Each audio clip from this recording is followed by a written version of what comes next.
Hey everybody, Rachel Teedy here with a look at your update on this December 12th, and we have some big stories to cover. First, we are starting off with this update. A Libyan man is accused of making the bomb that destroyed Pan Am Flight 103 in 1988. He is now in custody. That suspect, Abu Aguila Mohammed Masoud Hir al-Marami, is in custody. He's a former Libyan intelligence operative.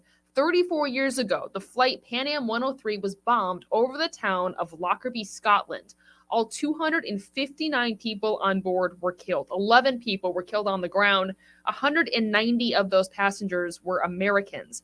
35 of those Americans were Syracuse University students coming home from a semester abroad. Today, Dan Levy spoke with a local Syracuse University alum who says she was almost on that flight, and she thinks about that every single day. You're going to hear from her coming up on News Channel 13 Live at 9 o'clock. Well, let me bring in Reed Kisselback because we are tracking that next round of some precipitation. Yeah, well, we're tracking that, and we are also tracking the coldest air of the season so far, too. That one's coming first, so we're going to touch on that one in just a second here. We'll show you the snowfall comparison from this season to the average season to last season. This storm just gave us 6.7 inches of additional snow, putting us above average for your average season, and obviously almost really 5.4 inches above average, above from last season. We're going to take a look outside right now in our CDPHP First Morning Cam out in Pittsfield. We're down to 21 degrees right now. We have clear skies, and we anticipate the temperatures to drop even more. We had not really warm. We had temperatures getting above freezing today, plenty of sunshine, allowing some of that new snow we got to melt. Now that temperatures are dropping down to well below freezing, down into the teens, expect some slippery spots if you're going to be out on the roads tonight or early tomorrow morning. And just again, look for those spots that look like it's kind of wet, like a puddle, but really that's ice. So watch for that on the roads, on the sidewalk, on your driveway, and into the parking lots as well. I will show you the hourly temperature bars by 11 o'clock, already down into the mid to low teens.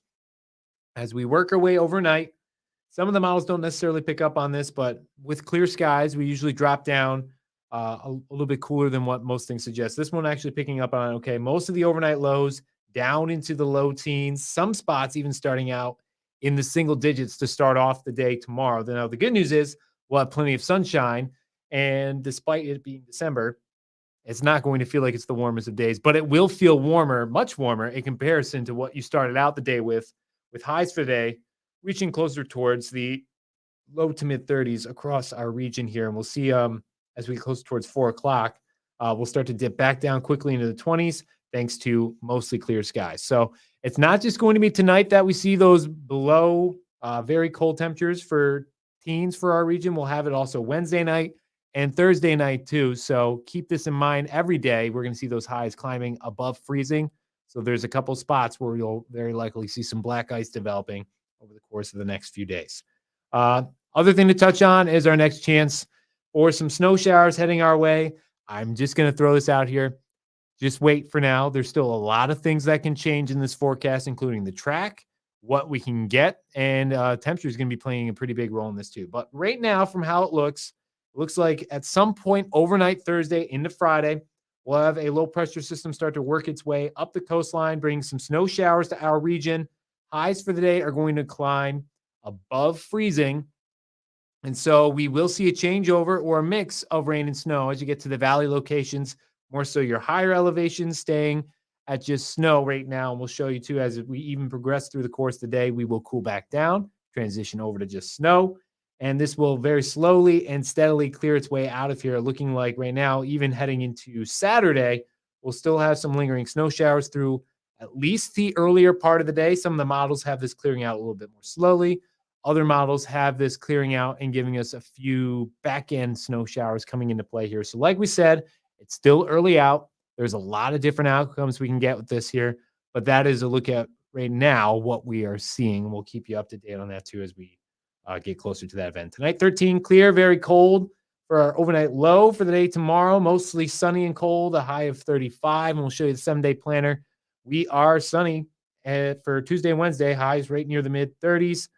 Thursday, Friday, Saturday, showing that next opportunity for a mix of rain and snow. Sunday, having that small chance for a snow shower there. Like we said, we could have some back end snow that comes through here. It'd be very light, but still linger over the region. And then by Monday, we look to be dry, partly sunny, a high of 37. All right. It's starting to look a little bit more like December. Yeah, I mean, for those who are hoping for a white Christmas, this makes it look much more likely. And by white Christmas, we are going to have to asterisk that and say with snow on the ground. Might not necessarily snowing on Christmas, but snow on the ground. I'm sure some people will take that.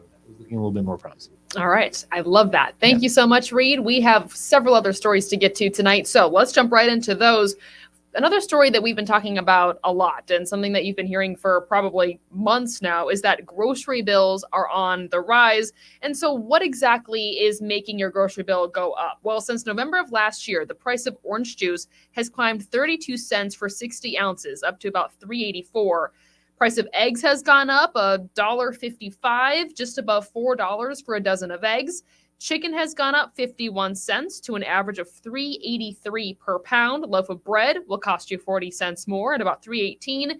There is some good news, though. If you're a bacon lover, prices actually dropped 63 cents down to $5.80. Finally, another thing that's going down in price is those gas prices. They are dropping across the entire nation. National average has dropped 14 cents since last week. The new average is $3.26, which is 6 cents cheaper than a year ago. Now, there's about 34 states with averages lower than last year, but in New York, the average is a little bit higher at $3.58. That is still, though, technically on the downswing.